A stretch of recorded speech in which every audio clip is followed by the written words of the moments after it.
Christmas is a time for empathy and generosity. So we want to use personal stories to drive donations. The kind of thing you can show is a short video of a day in the life of a child, walking to school, preparing dinner, caring for the family, or working in the local market. This can be overlaid with text or a voiceover, and you can even use photos and slides to show a simple story.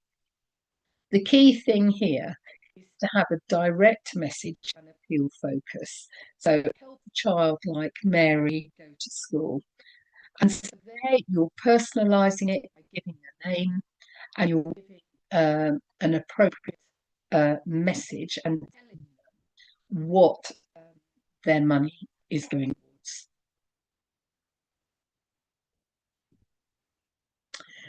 So your fundraising campaign needs to have a name which sets the scene for the need for funds and messaging and storylines that follow. So if you want a heartfelt, hopeful theme and messaging, so these are some examples that have been used in the past by other charities and NGOs, but I'm just sharing with you to give you some idea of what you can, of the type of thing that you can do or personalise. So for education, charities, Christmas for classrooms, gifts learning, education, and so on. And then, of course, from this flow relevant messaging and stories. And this is where the example I gave earlier, the first story focusing on a girl's journey to school or supporting Mary to school, shows how she gets to school and what her day is like generally. So all these things can be done with visuals alone. So if you decide you want your appeal to be inspirational and emotional, then here are some examples of the kind of campaign names that have been used. So things like A Future Education, Change a Life for Christmas, and so on. And then if you wanted to use Christmas as the main angle of your appeal, then simple campaign names like Education is the Greatest Gift or Write the Future This Christmas are the kind of things that have been used by charities and NGOs. And then for those NGOs who have a bigger global focus, then the type of campaign names that you could have for inspiration are things like Classrooms Without Borders, Education for Every Child, so on. With every campaign name, there should also be a tagline that explains what the campaign is about.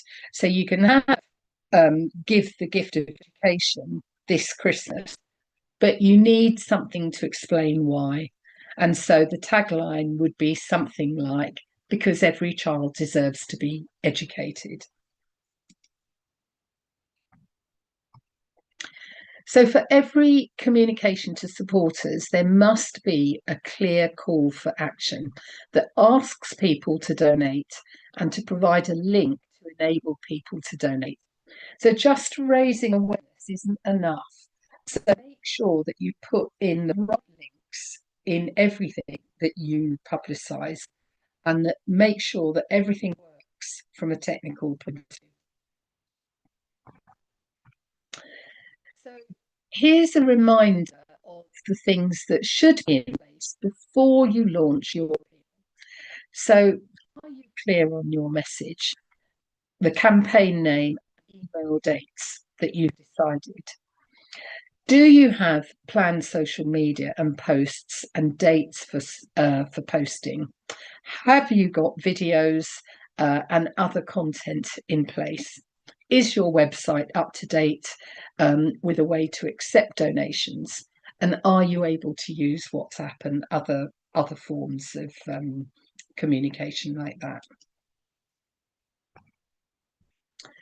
So your timeline should include what you will do to communicate with supporters before Christmas and what message you will be conveying.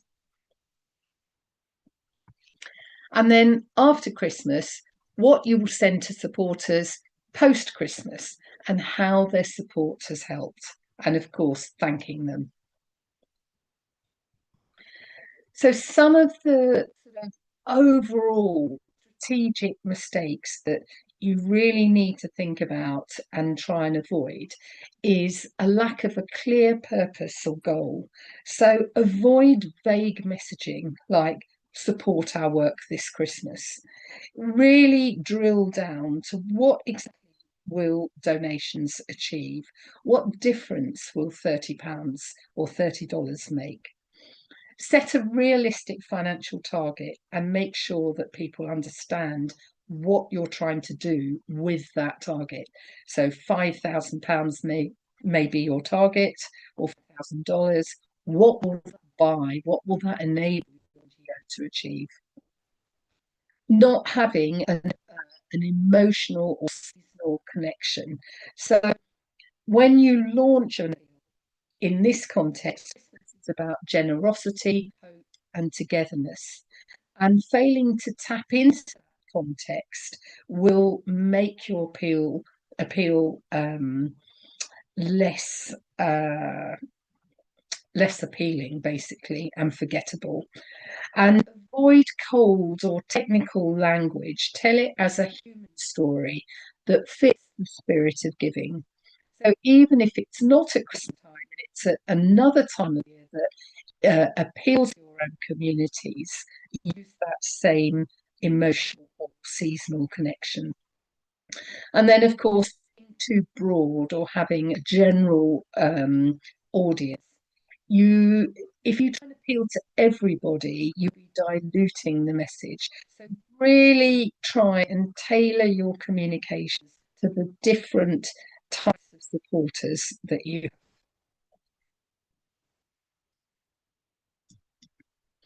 So talking too much about organisation, that is a key mistake. So people don't typically want to support the cause.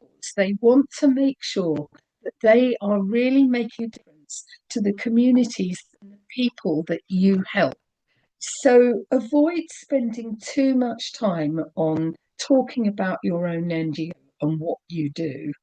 And shift from the we do this to you can help do this. Make sure that you have a clear call to action.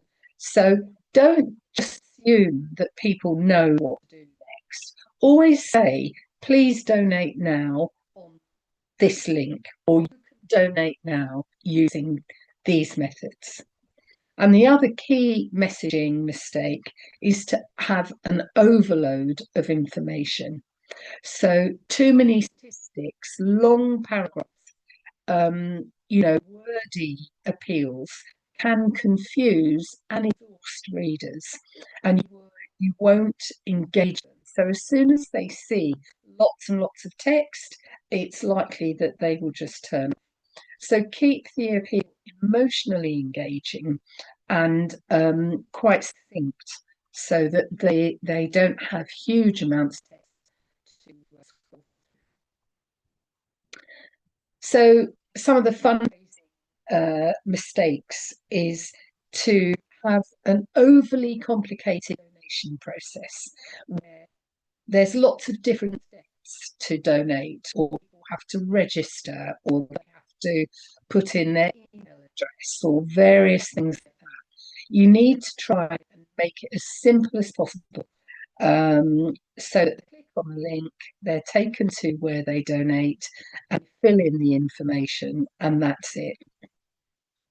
Also, ignoring small donations. Now, with individual appeals, campaigns, Christmas appeals, this is where quite often you pick up supporters who don't usually donate, but they want to. In spirit of giving, they want to give a small amount.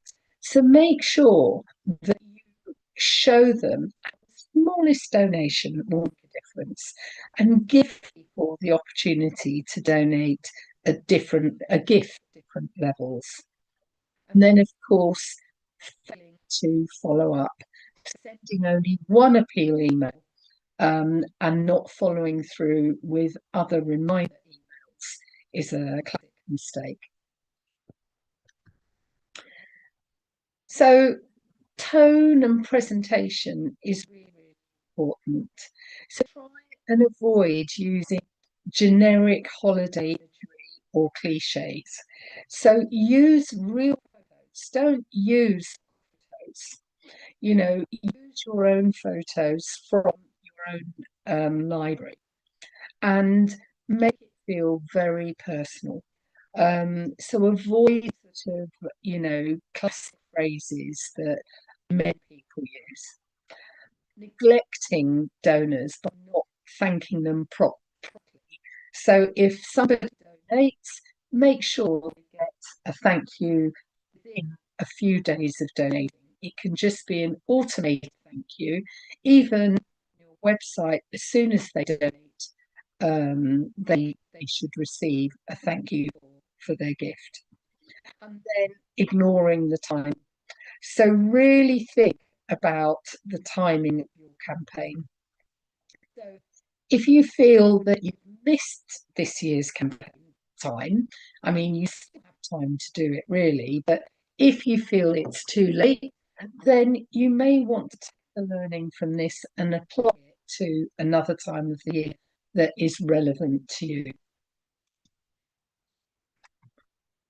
And then operational mistakes, classics of having an over elaborate campaign that you can't execute properly because you don't have the capacity or the resources.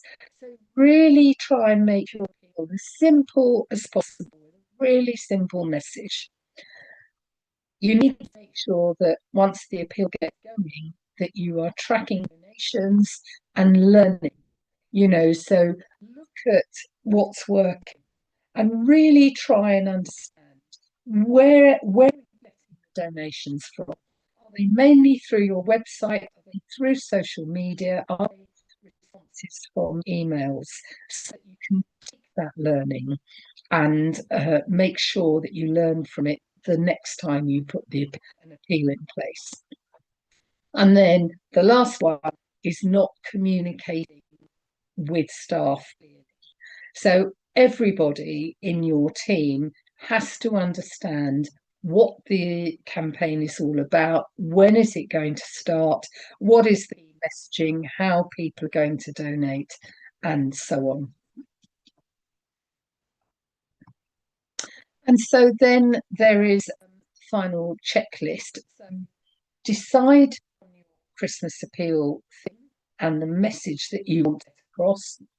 Have a specific fundraising appeal target and be able to break that down into what money can buy, into a range of donations, and decide whether you want to have a specific donation amount, which will sort of set the baseline for donations. So if you think about crisis example, that example I gave, they set a donation that they wanted people to donate, but they obviously gave lower donations as well. So make sure that you have a communication strategy and timeline, that you understand the operational and resource requirements, and that you have strategies in place in terms of how you're going to engage with your donors before, during, and after the appeal. So this brings me to the end of this training. As I've said, whilst I've used the example of Christmas, it's perfectly possible to adapt this to an event that has meaning in your own communities. So if it's the first time you're launching an appeal, keep your target achievable and low, as it's better to exceed the target than not meet it because it's too ambitious. So be clear on the message you want to get across and create a sense of urgency and the need for support. Break down the donation amounts so that people understand what the donation will support, even if it's not very big, and make it easy to donate and be consistent and regular with digital marketing. So I hope this gives you a good basis to develop a fundraising appeal, and I'm very happy to take any questions that you may have. Thanks very much.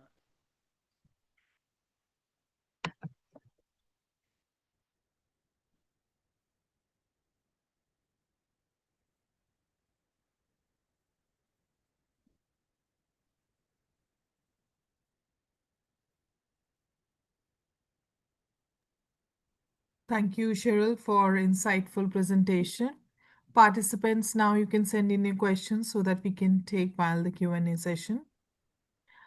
The first question is, what is the ideal time to launch a Christmas fundraising campaign for maximum engagement? Yeah, I mean, I think that's a very good question. And you will probably find charities and NGOs begin earlier and earlier as the years go by. So I have seen Christmas appeals from charities being launched in October, at the end of October. But what I've found is that quite often people aren't ready for Christmas that early. So some NGOs and charities think it's better to start the appeal early because they want to get ahead of the competition. But in some ways, I think it can backfire. I think that what can happen is that the appeal messages start coming through at the end of October, and people think, "Oh, it's ages yet. I'll donate, but I won't do it now. I'll leave it." And they very rarely, my experience is donate that early. So there is what I would call a kind of sweet spot, if you like, in terms of when to get that messaging right. And it is very, very difficult because as the Christmas season approaches, more and more charities and NGOs will start sending out communication messaging. But you've got to remember that your Christmas appeal or your fundraising appeal is really targeted at primarily at your own supporters. So you're not, you will pick up new support as part of your appeal, but the majority of the donations are going to come from existing supporters. So it doesn't really matter. You won't be in competition with other NGOs and charities. What you might find is that some supporters who support your NGO will also support other NGOs at the same time. So getting that time right is absolutely kind of crucial. So I would say preparation for the appeal and getting those building blocks and foundations in place, you should really start in early November, okay, but not actually send the communications out. So what you can do is if you've got all the communications and your strategy in place and you've decided on your appeal target, you understand how much money will buy, what it will buy, what your campaign message is, then you can launch that appeal, I would say, right at the end of November, beginning of December. So that is really when it starts giving up and people. So I would say probably mid-November, third week of November onwards is a good time to launch your appeal. But you can get everything in place before then and start early to get the messaging right and the strategy right and things like that. But if you haven't done it yet and you feel you can do those things in the next week or so, then you could still launch your appeal at the end of November. So I hope that, so I would say mid-November, mid to late November would probably be a good time to start publicly launching your appeal. Thank you, Cheryl, for your input. The next question is, if you don't have a dedicated media team, how do you launch simple campaigns? Yeah, I mean, another good question. So I would say it really depends on who you have in your NGO and whether there is anybody who is creative and enjoys the sort of, the creation of visuals, using a tool like Canva.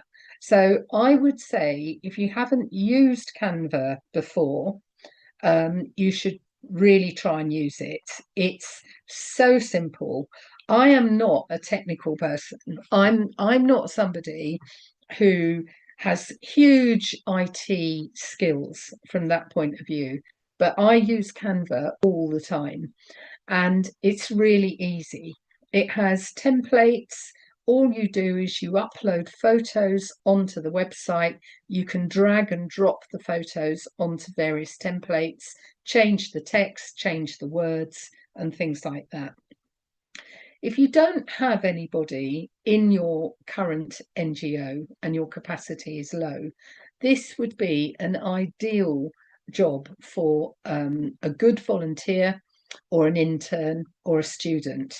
So what you would do would be to advertise and put something out either on social media or appropriate, make an approach to a college or something like that and say you are seeking an intern or somebody to come and help you with digital marketing and creating all visuals for your NGO. So it's something that would be ideal for a student to gain their skill, to improve their skills and put something on their CV.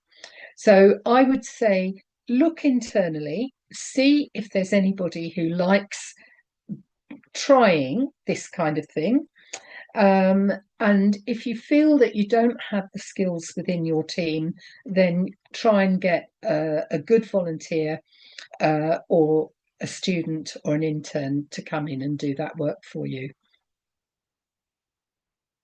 Thank you, Cheryl, for your input.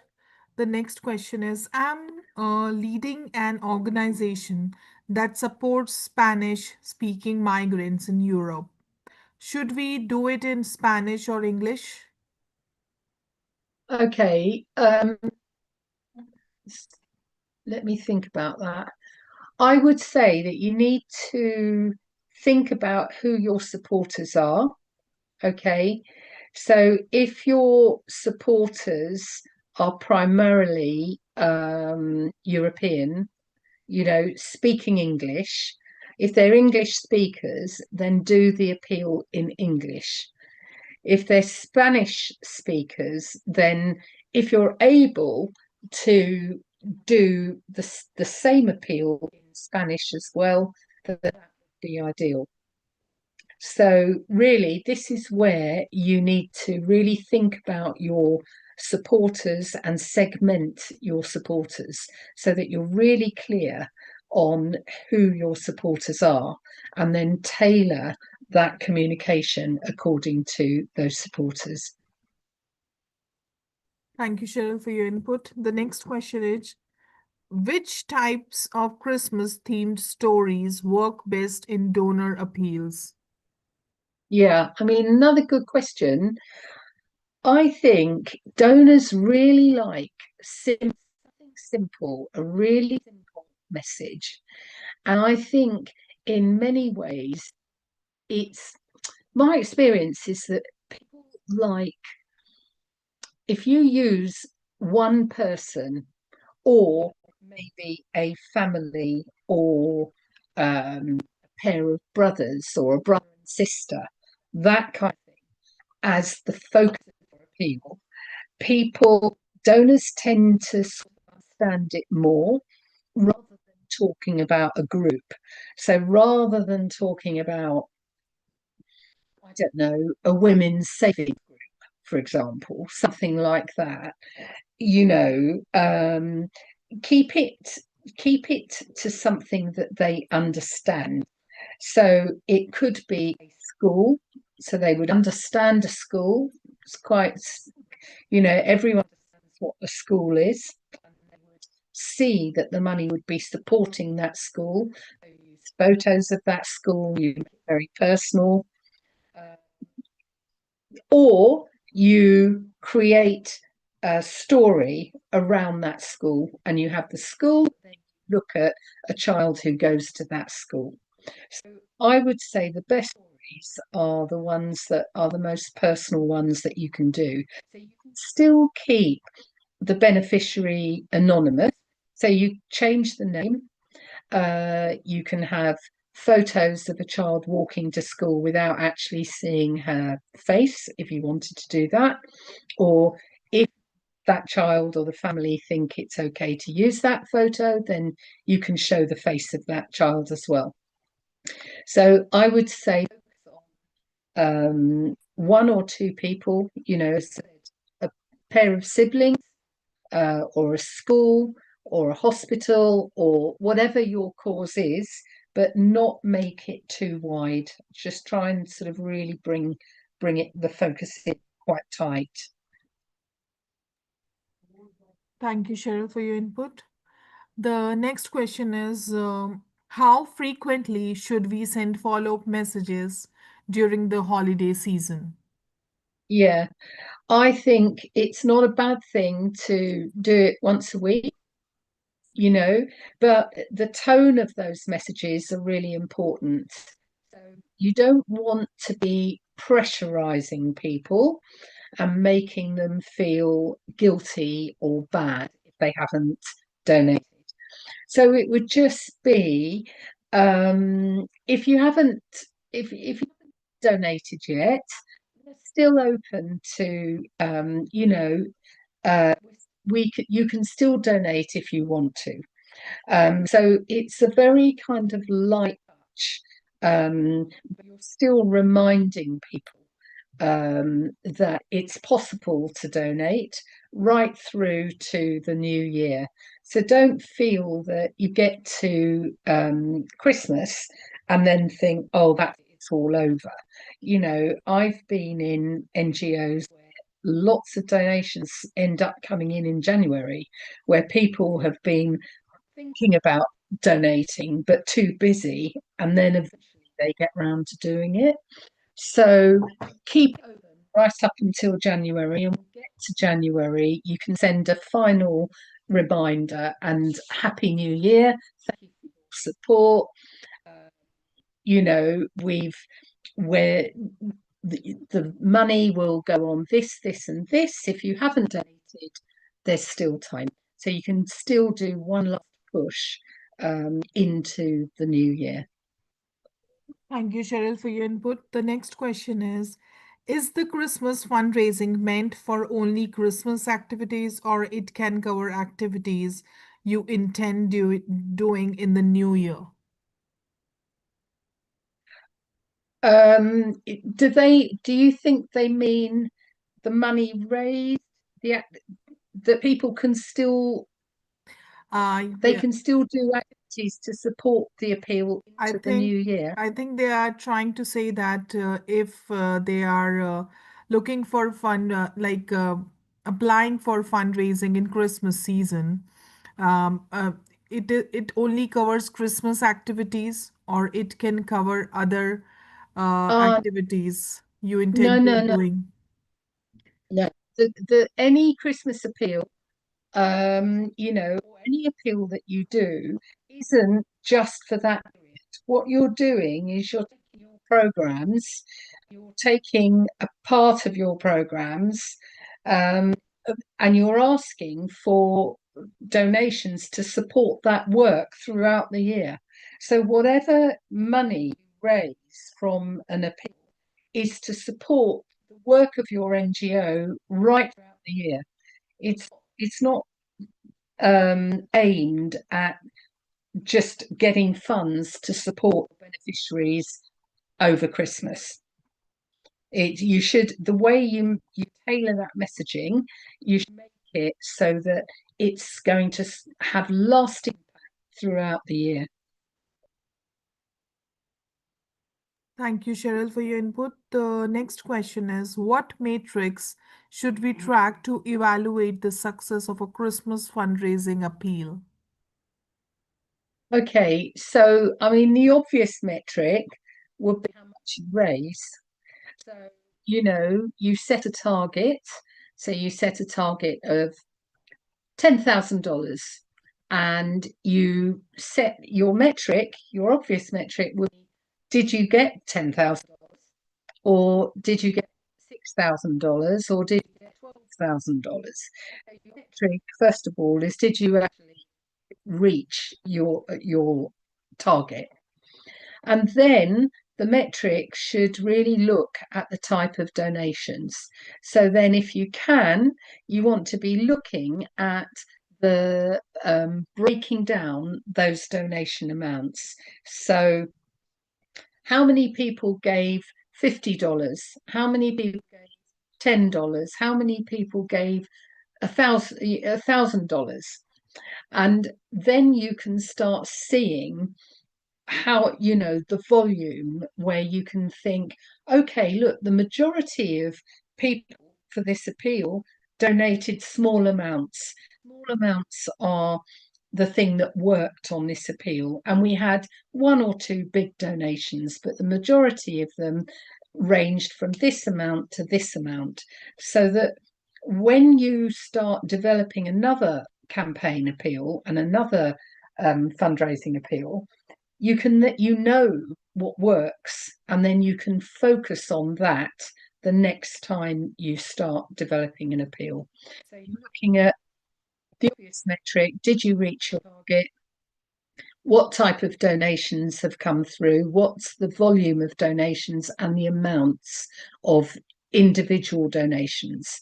The clusters, how many $10 donations came in, how many $50 donations came in, and so on. And then, of course, donors. How many high-level donors did we get? You could also look at things like, when did those donations come in? So that would help you understand, oh, look, the majority of those donations came in the third week of December. So you then realise the timing and what works in terms of the timing. So those are the sorts of things that you could track. Thank you, Cheryl, for insightful answers. Participants, due to time limitations, we cannot cover all the questions posted here. As now we have reached the end of the webinar, I want to thank each one of you for your active participation. Participants, please take a moment to fill the feedback form for today's session. If you have any questions or suggestions, feel free to contact us at support@fundsforngos.org. The feedback form will appear on your screen in a moment. Once again, thank you, Cheryl, and to all the participants, we look forward to seeing you in our next webinar. Thank you, everyone. Best of luck. Thank you.